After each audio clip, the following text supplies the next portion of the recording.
Hello, everyone, and welcome to the Live Through Jesus podcast with Courtney Gilmore. On this episode, Divine Providence. This is 2 Samuel 16, 17, and 18. It's really hard for us to understand how God works in our lives, right?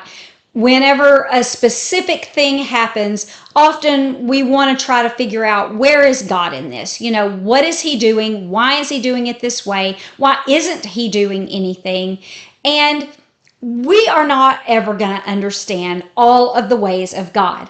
He tells us that in his word. We can't comprehend how he works or why he does what he does. But there are a couple of things that we do know that we can stand on whenever we are questioning what in the world is going on. And so that's what we're going to talk about today at the end of this lesson is, what do we know about how God works, so that at least we don't have misperceptions of him.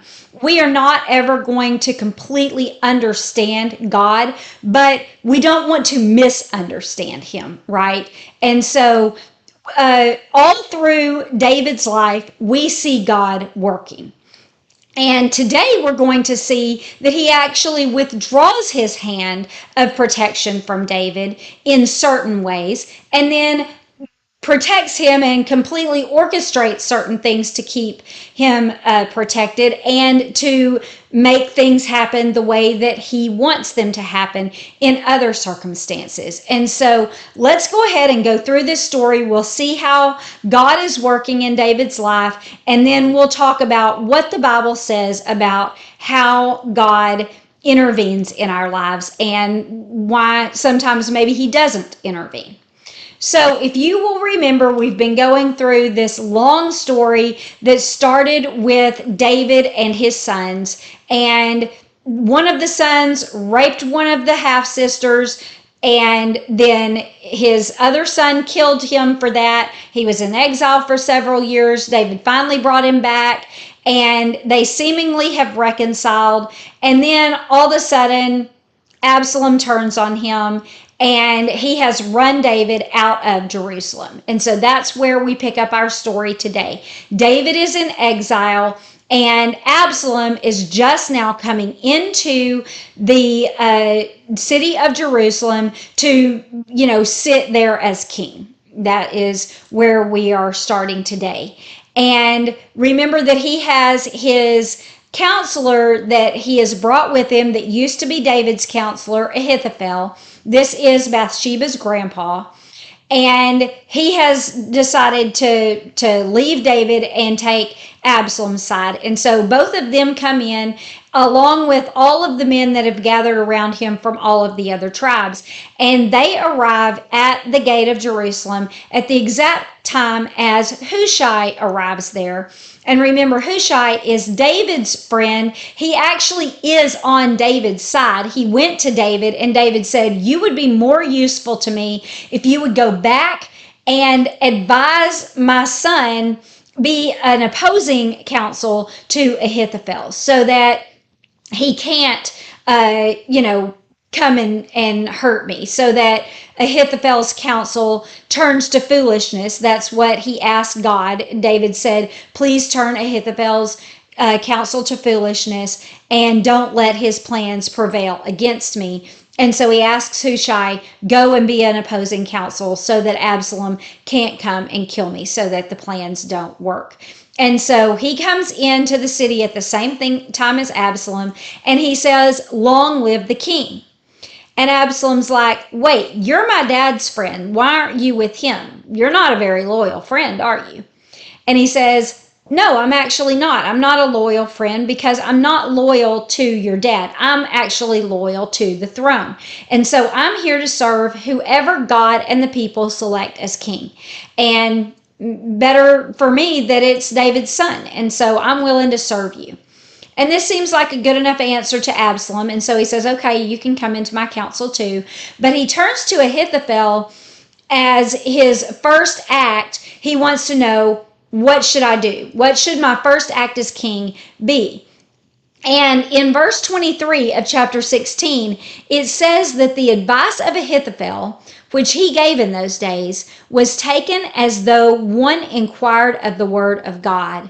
So was his advice regarded both by David and by Absalom. So basically, whatever he says, they feel like he is saying it like it's the gospel truth. That's how they're saying it here, as if God has given him the words himself. And so he says, "What should I do?"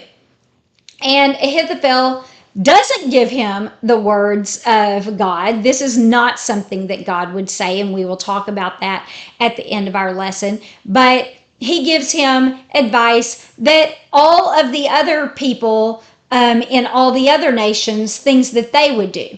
Back then, if you would conquer a land, then you would often take the women for yourself. The people of the town would take the women for themselves, and you would take the king's women. And this is to show, hey, I've definitely taken your kingdom because I took your women. If I've got your women, I've got your kingdom. And so Ahithophel says, I think that's what you should do, because David left behind 10 of his concubines. And so I think you should sleep with those women. And that will show not only that you've taken David's kingdom, but it'll also show the people that you've definitely broken ties with your dad. Well, normally, for us, first of all, again, this is not what we would do. This isn't a godly act to sleep with, a bunch of women all at once, and, all of those things. We wouldn't do that. But if you were to do that, the thought process in our mind is, well, yeah, he's gonna, just go into his dad's house and take his dad's women as his wives. And so, everybody just assumes that he's sleeping with them because they all live there and he's taking them on as his wife. But no, this is all so graphic. What he does is he pitches a tent at the top of his dad's house on the roof, because the roofs were flat, and he ceremoniously, parades these women into his tent in front of all of the Israelites, so everybody can see, hey, I'm taking in my dad's women and I'm sleeping with them, And so again, crazy and graphic, and nothing that we can even comprehend these days, but this is what he does. And we'll talk later about what God would have to say about that, but this is how Ahithophel does when he first gets into the kingdom. And then after he does this, then Ahithophel says, okay, now I think you need to give me 12,000 men and I'll go after your dad, because he's probably weary from his travels and just generally discouraged. This would be the perfect time to attack. And I'm not going to kill any of the rest of the people with him. I'll only kill David because he's the only one that is a threat to you. And once he's gone, then I'm sure that the rest of the people will just follow you, because their king that they want to follow is dead, and so they might as well follow you. And then I'll be able to just bring them back to Jerusalem, and, they'll accept you as king. And this sounds like a good plan to Absalom also. But this time, instead of just taking Ahithophel's advice, he turns to Hushai and he says, what do you think about this plan? And Hushai says, this time I do not think that's a good idea, because your dad is a good warrior. And so are all the rest of the people with him. Remember, Joab has been his commander since he was fighting with Saul. And so he's like, him and Abiathar, both of them are David's nephews, and they've been with him the whole time. Then he's got Attiah and all of the people that have followed him from Gath, so ever since Saul died. And so he's like, all of these are skilled warriors, and your dad's a skilled warrior. And so anybody that you have here is not near as experienced as him. And so 12,000 men isn't going to be enough, for one. Two, they are such skilled warriors that your dad is too smart to sleep with the rest of the troops. And so he's probably already hiding out somewhere in some ravine or pit or something. And he's also not going to leave all of his troops together. He's going to divide them up so that you can't kill everyone at once. And so, you're going to need a lot more men than that. And also, these men are not going to be running scared like Ahithophel said. They're mad because they got driven from their home just like David did. And so they're like a mama who's been robbed of her cubs, and they're going to be fighting mad. And so they're not going to run away. And since David is going to be hiding, you're going to have to approach them, and they're not going to run, so they're going to fight. And if you kill one of their people, then they're going to be so aggressive that y'all are going to run away. Nobody is going to be able to stand against them with just the 12,000 men. They're going to be angry. And so what I think you need to do is I think you need to gather people from all over Israel. Get as many men as you can from every single tribe. And I think you need to lead the charge because you're taking the kingdom from your dad. You need to actively take it, which is good advice. Take responsibility for what you are doing. Don't let someone else do it. And then he said, I also think that you need to kill everyone because, again, you're going to have to fight them. They're not going to run away from you. They're not going to just let you kill your dad and then leave and follow you. They're going to fight you. And if they fight you, you have to fight them back. And once you start fighting, you need to kill them all, because if you don't and you leave anybody alive, they're going to keep coming after you until you're all dead. And, if you're able to, make them surrender, they won't surrender for long. They'll turn against you. They're not going to follow you. And so I think that you need to get all these people, as many as you can, lead the charge, and then kill all of, your dad and all of his men. And then come back and rule the people that actually want to be ruled by you. And Absalom and his all of his advisors, everybody that's with him, is like, that is a better plan. He's right. Well, so he goes to gather all of the people from Israel to come with him and fight. And meanwhile, Hushai is using this plan to stall. He's like, it's going to take him a while to get all of these people. And so I can get word to David while he's doing this, and then he'll have time to prepare. And so remember that David had sent back the two priests and said, if you ever need to send me a message through your two sons. And so Hushai runs to the priest and he says, I need you to send a young servant girl to the well that is in the place where your sons are hiding, or where they're at right now, to give them a message and let them know that they need to tell David that he needs to cross over the Jordan River because Absalom's men are coming, and if they don't get over on the other side of the river, then they're going to be trapped between Absalom's army and the water, and then they'll just be pushed into the water and die. And so they need to get across and get prepared and have the battle over there. And by sending this girl to tell them, it won't look suspicious. Everybody will just think she's going to get water. And so she can give this message, and then they can go and tell David. And so that's what happens. They send the girl, but there is a boy that sees what happened, and he catches on. He realizes, she's not just going to get water. She's giving a message to the priest's sons, and they're trying to get a message to David. And so he goes and tells Absalom. So Absalom sends some servants out to kill the priest's sons, or at least capture them and not allow them to get the message out to David. But they hurry and run. They know that, they need to get this message to David quickly. So they're running, and they hide in a cistern in the town of, I can't quite remember. Let's see if I can find the name. It's not even going to mean anything to y'all anyway, really, if I read it. But it's the same town that Shammai, the same Benjamite town that Shammai was cursing him and throwing the rocks at him from. And so everybody apparently from Saul's old tribe doesn't hate David because he's in the same town, and a woman hides them there in the cistern. She covers it with grain so that nobody knows they're there. And then when the servants come and ask if she's seen the men, she says, yeah, they already crossed over the brook. And so she sends them on the way. They go to look for these men. They can't find them. They finally return back to Jerusalem. And when the coast is cleared, they leave and they go and tell David, what's going on.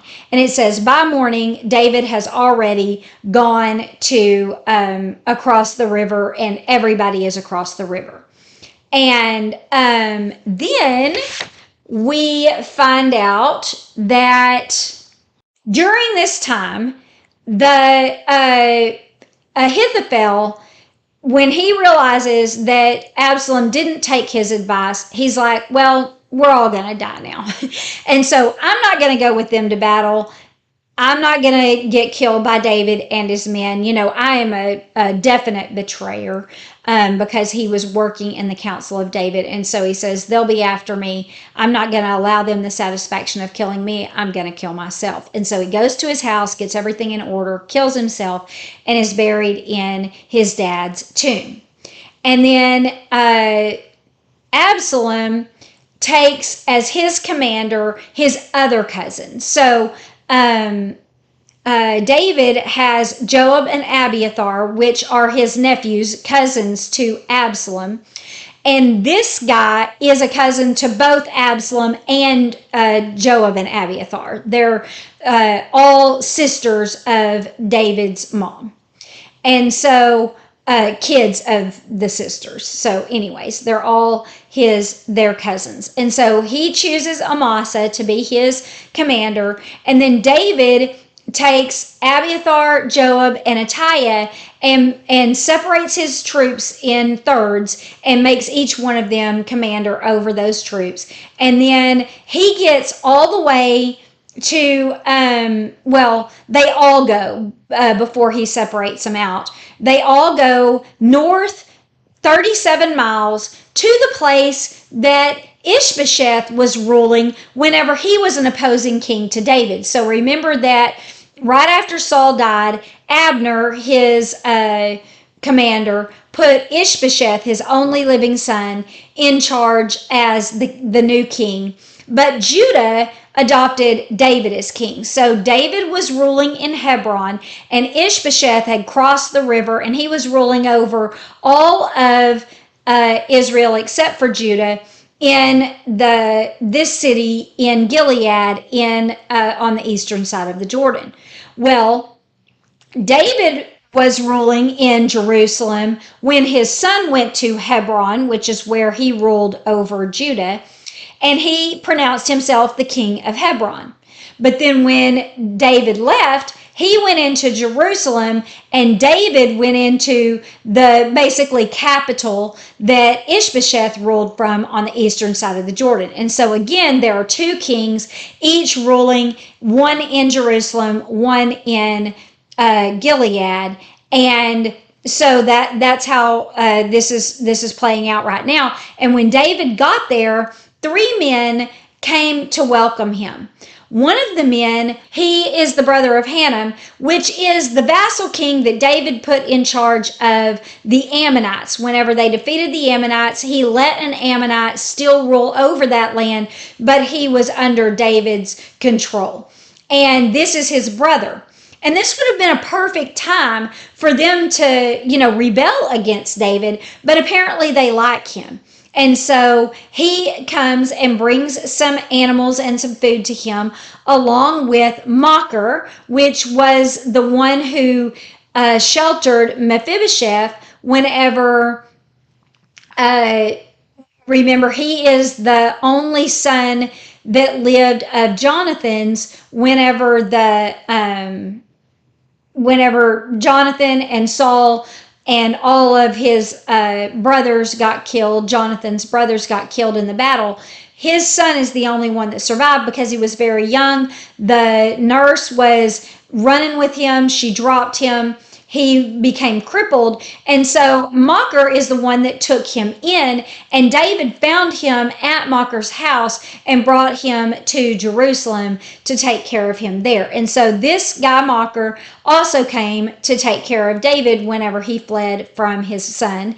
And then the third man that came was a wealthy man from Gilead. And they all brought David, basically things that he would need, animals and food and all of that. And then David divided his army up amongst those three men that I told you about before, and then sends them out to battle. And he says that he wants to go with them to battle. And they're like, yeah, that's a bad idea. You're the only one they want. And so even if we all ran away, they would still come to kill you. So no point in that. And then if they killed half of us, they wouldn't care. They only want you. You're worth 10,000 of us. And so you need to stay here. And David's like, okay, that's fine. I get it. You're right. I'll stay here. But please be gentle with young Absalom. And so, we don't know if he's calling him young Absalom because it's like, he's my baby, he's my son, still be gentle with him. Or if it's because he's like, he's just a hot-headed young guy. He isn't thinking clearly, he's not old and wise like we are. And so please be gentle with him because he's not thinking clearly. He's not doing the right thing here. Either way, he's like, basically don't kill my son. I know you have to go out to battle, but be gentle with him. And so they all go out to battle. It says in the forest of Ephraim, but there's a little problem with that because Ephraim doesn't have any land on the eastern side of the Jordan. And this is actually the land that belongs to the half tribe of Manasseh that has stayed there on that eastern side. But that's not a lie, because the reason that they called it the land of Ephraim is because both Ephraim and Manasseh were Joseph's children, remember? And all of Jacob's children each received one piece of land. That's what is called the tribes of Israel, is each one of his 12 children. And Joseph was one of his 12 children. But because Joseph got sold into slavery and he, had a bad life, Jacob said, I will take both of your sons that were born before I came here to Egypt, and I'll give each one of them a piece of land as if they were my sons. And so they got each one of them a piece of land. Instead of Joseph getting one piece of land, he got two, basically. And so since Ephraim, even though Ephraim was the youngest son, Jacob gave him the oldest child's blessing. And since he gave him the oldest child's blessing, all of Joseph's land is sometimes called by the name of Ephraim. It's basically saying Joseph's land by calling it by his oldest son, even though this is Manasseh's land. Okay, so they're in the forest there in Gilead is basically what it is.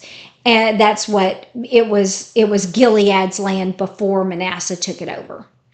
And so it says that David's men defeated them that day, Absalom's men, and 20,000 men died there in the forest. And it said that the forest killed more people than the sword. So the terrain and the trees and the density of the forest killed more men than the sword. But Absalom also got killed by the forest because it says that he was riding underneath an oak tree and he got hung by the branches of the oak tree by his long, luscious hair. Remember, this was his glory, that he had this long, luscious hair. And his hair was flying as he's riding his mule, and it gets caught up in the branches, and he's hanging there. And one of David's men sees this, and he runs to Joab and tells Joab that, he saw him hanging from the tree. And Joab's like, well, did you kill him? And he's like, no, I didn't kill him. And he's like, well, I would have given you 4 ounces of gold and a belt if you would have killed him. And he's like, you couldn't pay me 25 pounds worth of gold to kill David's son. He's like, I heard him telling y'all to be gentle with his son, and there's no way that I'm going to kill his son. The king knows everything. He would have found out, and you would have thrown me under the bus. I know it. And so he's like, that's not worth it to me. Joab's like, fine, I don't have time to fight here with you. I'm going to kill him myself. Remember, Joab is the one that brought Absalom back and tried to reconcile him and David in the first place. And there was speculation that he had some sort of evil intent towards David when he did that, but that doesn't make any sense because he has joined David now. And so he seemingly was trying to reconcile David with his son for David's sake.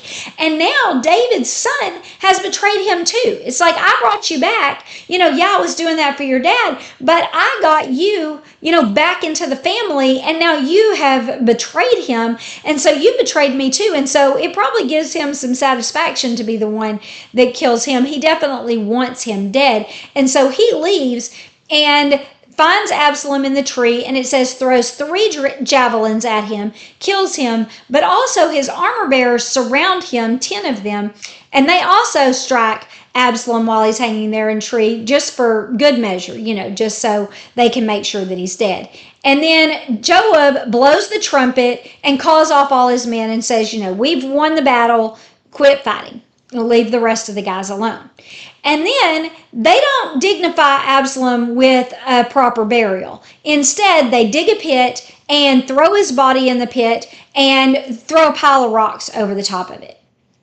And some say that maybe this had a little bit of symbolism too, because maybe it was as if they were like stoning him, even though that's not how they killed him. When you throw all those stones on top of him, that would be symbolizing stoning him. And that was actually the punishment for a son who was rebellious and unrepentant about it. Like basically just like, I am never going to do what you say, Dad. You're not my boss. I'm doing what I want. And I'm completely, totally, rebelling against you. And so, obviously he has done that with David, providing he was trying to kill David.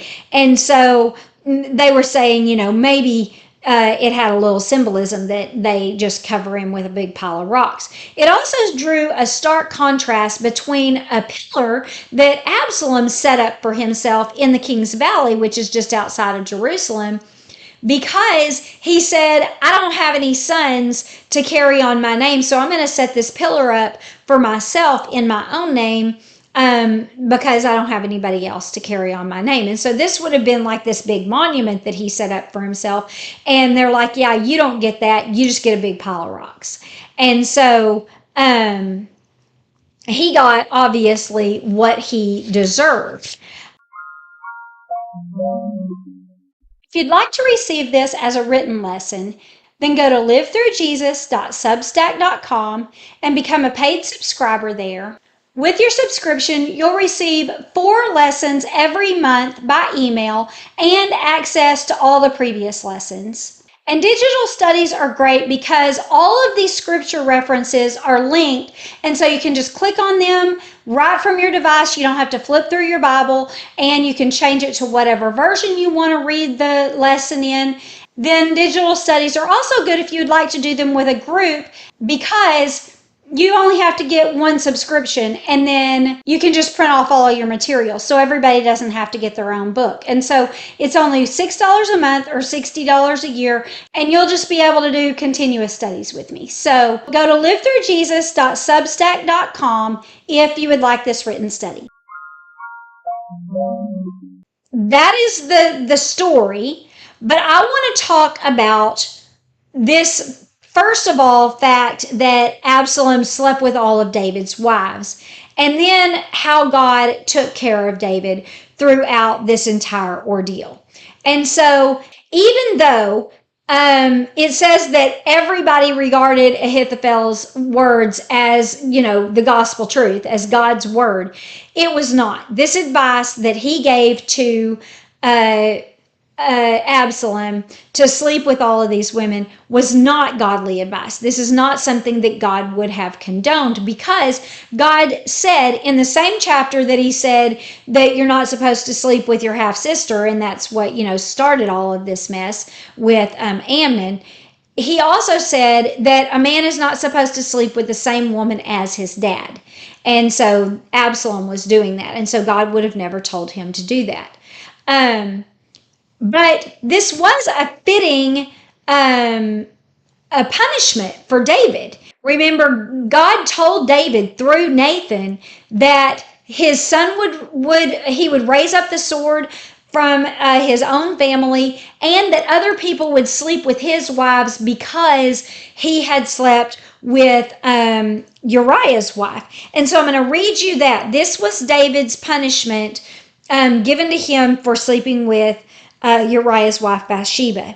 This is 2 Samuel 12, beginning in verse 9, and it says, "Why have you despised the commandment of the Lord to do evil in his sight?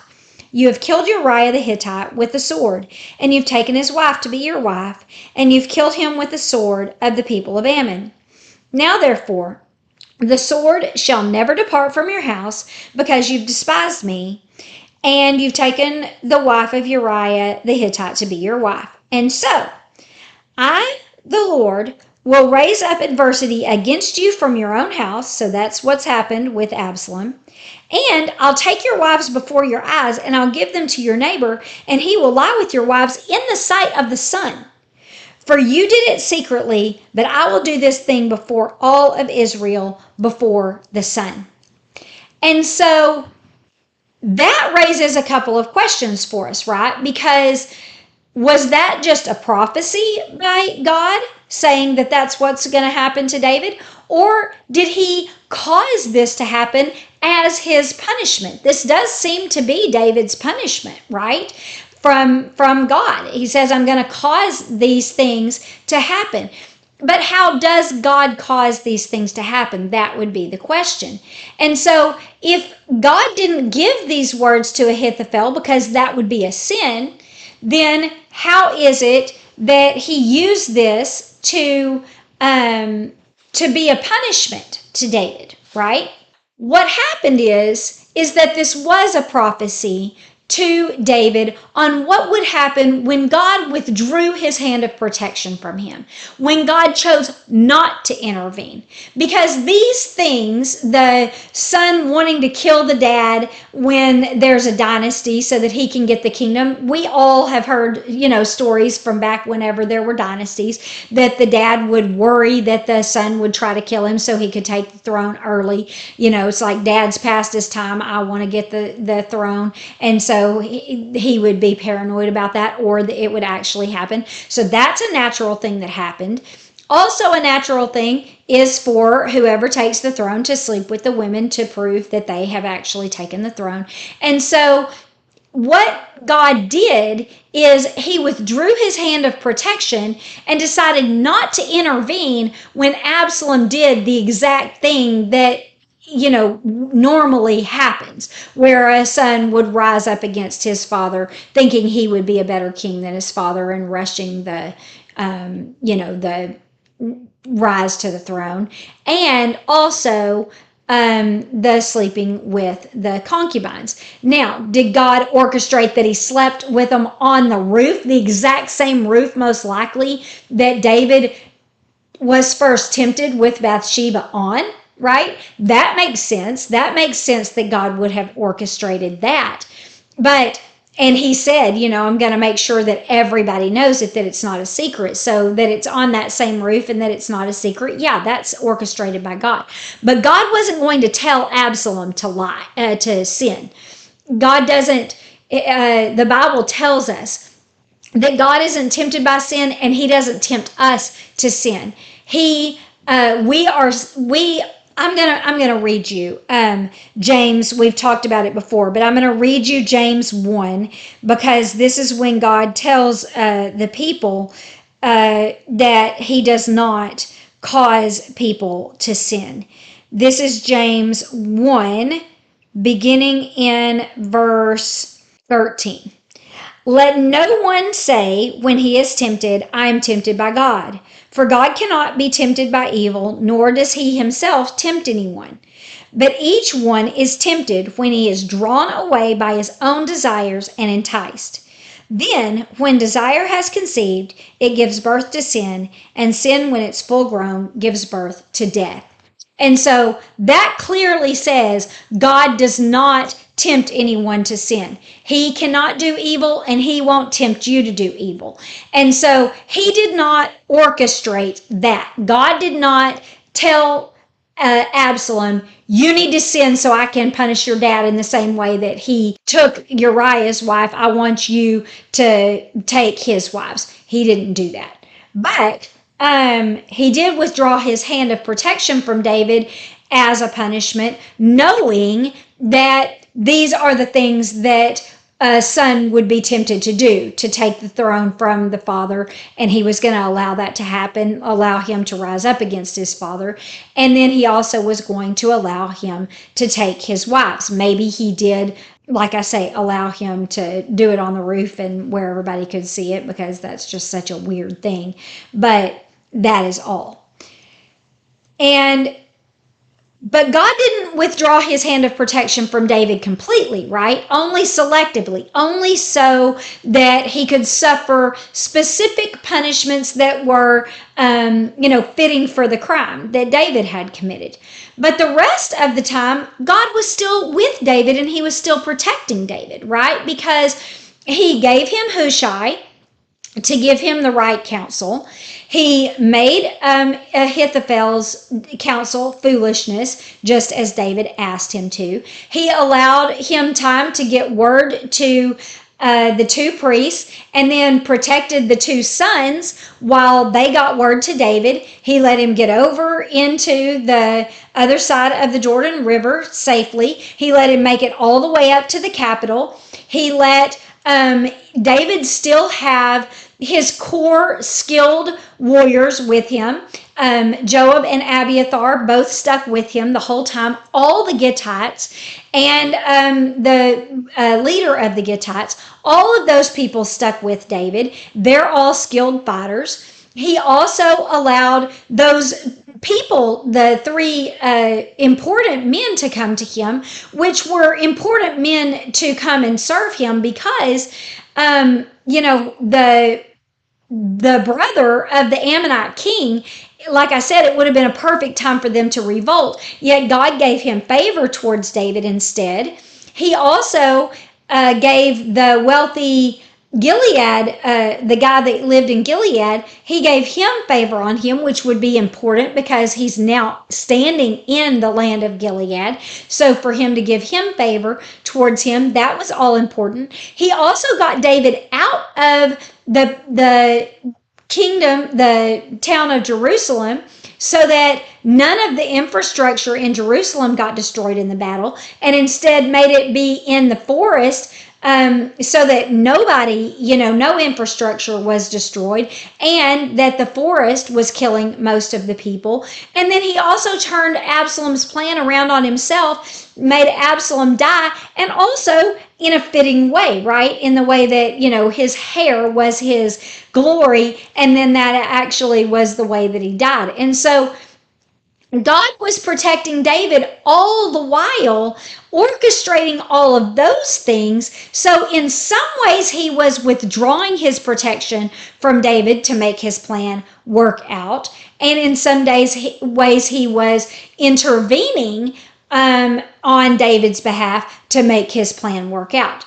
And so we don't understand exactly how God does that, how God works on our behalf, or why he does it in the certain ways that he does it. But we know that he does, because in Romans 8:28, it says that we know that God causes all things to work together for the good of those who love God and are called according to his purpose. And so that we can know, right? Like I said at the very beginning of this, there's a lot of things we don't know about God, a lot of how he works that we can't understand. But we can know that. We can know that he does work on our behalf and that he always works for our good and for his glory. We know that to be true. And so sometimes that good is blessings and mercy. And then sometimes that good is, consequences, serving consequences of our actions. That's good for us to get a just punishment, right? Sometimes that is good for us. Sometimes he is getting justice for someone else, and that is good for his kingdom and for his people who he's getting justice for. And so, it may not always look good to us, but it always is for our good and for the good of his people. And so Psalm 87, actually 57, because I can't see well, Psalm 57:2 says, I will cry to God Most High, to God who accomplishes all things for me. So God accomplishes everything that he accomplishes for us is done by God. Scratch that. And then in Psalm 84:11-12, it says, for the Lord God is sun and shield. The Lord gives grace and he gives glory. He withholds no good thing from those who walk with integrity. Lord of armies, blessed is the person who trusts in you. So God doesn't withhold good things from us, right? But again, we just don't always see things in the same way as God sees them. And so sometimes it may not feel good to us, but God knows that it is good for us. He knows what he's doing, and nothing that God ever does is bad or wrong. He can't do bad or wrong things. Deuteronomy 32:4 says that he is the rock. His work is perfect. All his ways are just. He is a God of faithfulness without injustice. Righteous and just is he. So God is perfect. He is righteous. He is fair.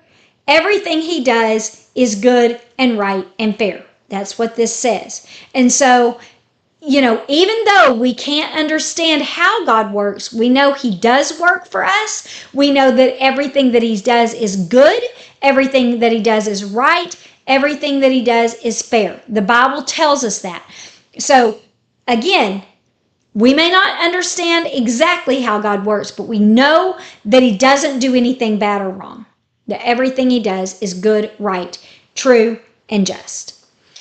And then Job 34:10-12 says, far be it from God to do evil, and from the Almighty to do wrong. He repays a person for his work, and he lets things happen in correspondence to a man's behavior. God certainly will not act wickedly, and the Almighty will not pervert justice. So he lets things happen according to our behavior sometimes, but he never does anything wrong or wicked or bad. He also never causes us to do wrong. He may allow us to do wrong. He may let us do something wrong and then allow us to serve the consequences of that. It says he lets things correspond to our behavior. Maybe he allows us to do that, and then he lets us suffer the consequences of that and then uses them for his glory and our good. Maybe that is the case, but he never causes us to do wrong. And that's what he did with Absalom. He didn't cause Absalom to do the wrong things, but he let him do the wrong things without intervening.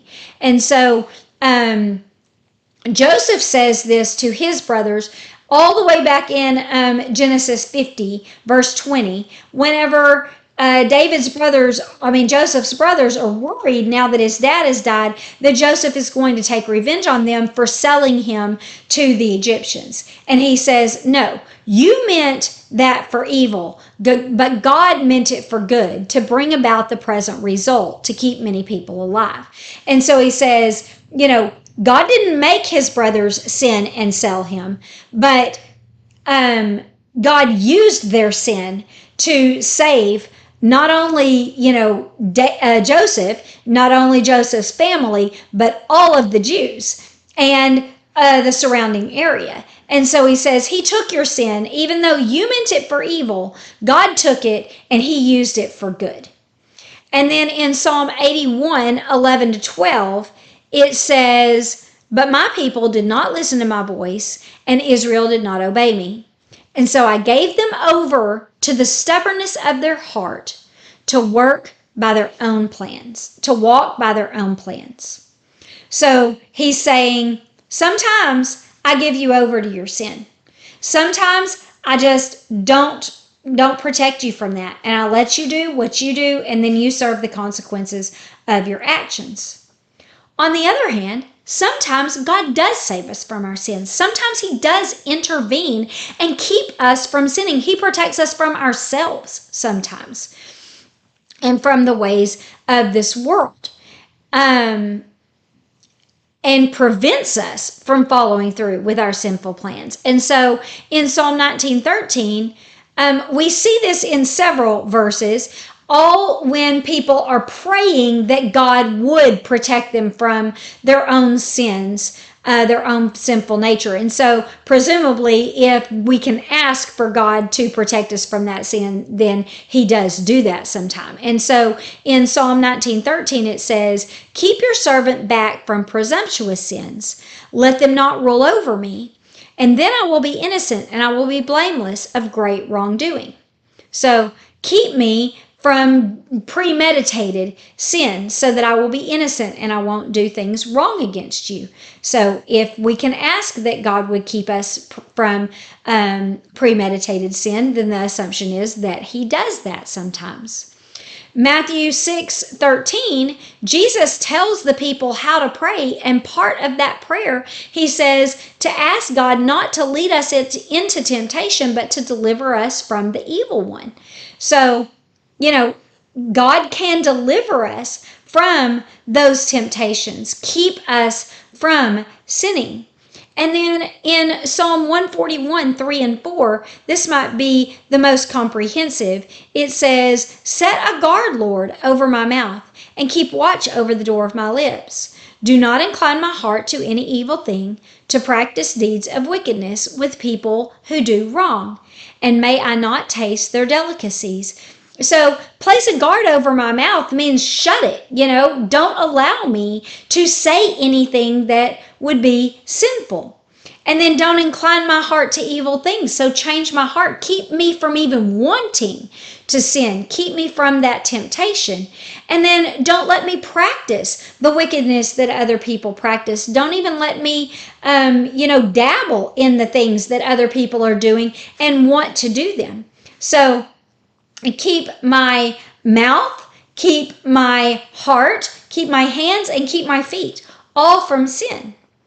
And so only God knows why sometimes he chooses to allow us to sin and suffer the consequences of that. Sometimes why he allows us to sin and then grant us mercy from the consequences of that. And why sometimes he just doesn't allow us to sin at all. Sometimes he just intervenes and he's like, nope, I'm shutting your mouth. Nope, I'm blocking that path. I am not going to allow you to do this. We don't know why God chooses to do that sometimes in a certain way and why he does it in a different way. Often God is working behind the scenes and we don't even know he's doing anything. So it's not just that he's, purposefully not intervening or that he is intervening and we watch it. We have no idea that it's even happening. Sometimes that is the way. And the only way we even know that he did it, sometimes is upon reflection years later. And we're like, oh, God was taking care of me this whole time and I had no idea. Or he was going before me and he was working all things together for me and I didn't even see it, And so God works on our behalf all the time. And sometimes we know it and sometimes we don't. And when we do know it, sometimes we don't understand it. And God is the only one that can understand those things. And so I'm going to read you several verses that just tell us how God does that. God is working behind the scenes or right in front of our faces sometimes, even though we don't quite understand what he's doing. And so Job 23:13-14 says, God is unique, and who can make him turn? Whatever his soul desires, that is what he does. For he carries out what is destined for me, and many such destinies are with him. And then in Psalm 33:6-15, it says, by the word of the Lord the heavens were made, and by the breath of his mouth all their lights. He gathers the waters of the sea together as a heap, and he puts the depths in storehouses. Let all the earth fear the Lord. Let all the inhabitants of the earth stand in awe of him. It just shows how he's in charge of the whole universe, right? And then in verse 9 it says, he spoke and it was done. He commanded and it stood firm. And then the Lord nullifies the plans of nations. He frustrates the plans of people. The plans of the Lord are what will stand forever, the plans of his heart from generation to generation. So he nullifies the plans of nations, of a whole entire nation. He's just like, nope, you're not doing that. And he frustrates their plans. He allows them not to happen. He makes their plans chaos. And then he says, my plan's what's going to happen. I am going to make sure that what I want to happen happens and what you want to happen doesn't happen. And so it says, blessed is the nation whose God is the Lord, and the people that God has chosen for his own inheritance. The Lord looks from heaven and he sees all of mankind. And from his dwelling place, he looks on all of the inhabitants of the earth, and he fashions the hearts of them all. He who understands all of their works. How God does that, I've got no idea, right? Again, we know that God is doing these things and we can't quite understand how he frustrates our plans and how he nullifies the plans of nations and how he says, no, my word is going to be done. But we know that he does it. And when he does it, we know that it's good and right and true. Psalm 139:5-6 says, you have encircled me behind and in front, and you've placed your hand on me. Such knowledge is too wonderful for me. It's too high. I can't comprehend it. So he's like, you hedge me in behind and before, and you protect me all the ways around. And how you do that, I've got no idea. That's too high for me to understand. And then in verse 16, he says, your eyes have seen my formless substance, and in your book were written all the days that were ordained for me, when as yet there were none of them. So he's saying, you've ordained all my days before they even happened. How that happens, I don't know, right? But God is in charge. And so sometimes he allows us to do what we want to do. Sometimes he intervenes. And all of that is under his control. Just as a parent, sometimes allows their kids to do things and lets them serve the consequences of it. And sometimes they see what they're doing and they intervene and make them stop. And, that's what God does. God sees all of what we're doing. And sometimes he intervenes and sometimes he doesn't. Sometimes he prepares the way before us and, helps us to walk in a smooth path. And sometimes he, doesn't do that. Sometimes he allows us to just walk the normal path of earth. And so, again, we don't know why he does all of that the way that he does it, and we don't know how he does it, but we know that he does. Proverbs 16:33, the lot is cast into the lap, but its every decision is from the Lord. So God, nothing's by chance. The lot is cast, but God makes the decision. Proverbs 21:1, the king's heart is like channels of water in the hand of the Lord. He turns it wherever he pleases. He turns people's hearts, directs their hearts, directs their feelings and their ways. Isaiah 14:24, the Lord of armies has sworn, saying, certainly, just as I have intended, so it has happened, and just as I have planned, it will stand. God's ways are the ways that will prevail. Isaiah 25:1, Lord, you are my God. I will exalt you. I will give thanks to your name, for you have worked wonders. plans formed long ago with perfect faithfulness. And then the last one, Isaiah 55, 8-11 says, "For my thoughts are not your thoughts, and my ways are not your ways, declares the Lord. For as the heavens are higher than the earth, so are my ways higher than your ways, and my thoughts than your thoughts. For as the rain and the snow come down from heaven, and do not return there without watering the earth, and making it produce and sprout, and provide seed to the sower and bread to the eater, so will my words be, which go out from my mouth. It will not return to me empty, without accomplishing what I desire, and without succeeding in the purpose that I sent them for." So whatever God speaks, it will be accomplished. He will make sure that his purposes are accomplished whenever he makes a decision. And so ask God to intervene on your behalf, to provide for you and protect you and the people that you love. And then trust that he is working in the best way for you. And even if you don't understand it, and know that he's working even when you don't see it. And thank him for that. Thank him for the work that he's doing on your behalf, even when you don't know what it is. And trust him that he is a loving father watching over his child, taking care of you, and making this life work in the best way possible for you, even if it doesn't feel like it, even if you don't understand it, even if you don't see it. Okay. Like I said, we can't understand everything that God is doing. We don't know how he's working for us, what that actually practically looks like. But we can know that he is working for his children, that he loves us, that he's taking care of us, and that everything that he does is good and right and fair, and nothing is wrong that God does. Absolutely nothing. And so, I just think that the most important thing is that, maybe we don't completely understand God, but we don't want to misunderstand him. We don't want to have misperceptions of God. And so hopefully at least I have cleared that up with God's word today of any misperceptions that we might have of God whenever we're looking at a certain circumstance and saying, "God, what are you doing? What's happening here? Why aren't you doing something? Why are you doing this the way that you're doing it?" And then that is all we can know. We just have to stand on what we know, and that has to be enough for us. We have to know that God's doing what is good and right for us and for all of his people.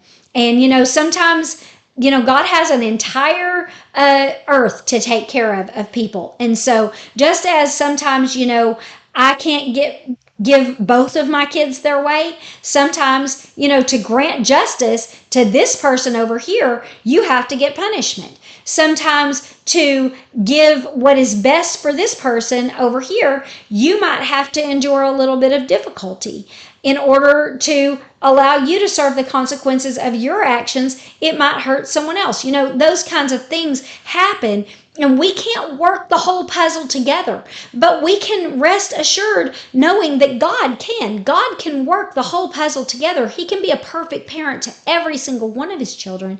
And so we just have to trust that he is doing that, even though it doesn't always make sense to us. And so that is the lesson for today. Make sure you subscribe so you don't miss the next episode. We'll be seeing what happens whenever David retakes the throne now that Absalom is dead. David's going to go back into Jerusalem, so that's what we'll talk about next week. And then if you want the blog post that goes along with this study that doesn't do the entire study but just shows you what you can learn from that, then go to livethruJesus.substack.com, become a free subscriber there, and you can just get the blog post emailed to you and access to all of the previous blog posts. If you want the lesson, then you become a paid subscriber. But if you just want the blog post, then become a free subscriber. And then also subscribe to my separate YouTube and podcast channel, Live Through Jesus Weekly Devotions, where I teach that blog post. It's obviously much shorter because it's just a quick little lesson there. And then also join me on social media at Live Through Jesus, and I'll be posting clips from this episode and then also Bible verses from this episode. And then I'll just see you back next week. Thanks and have a good day.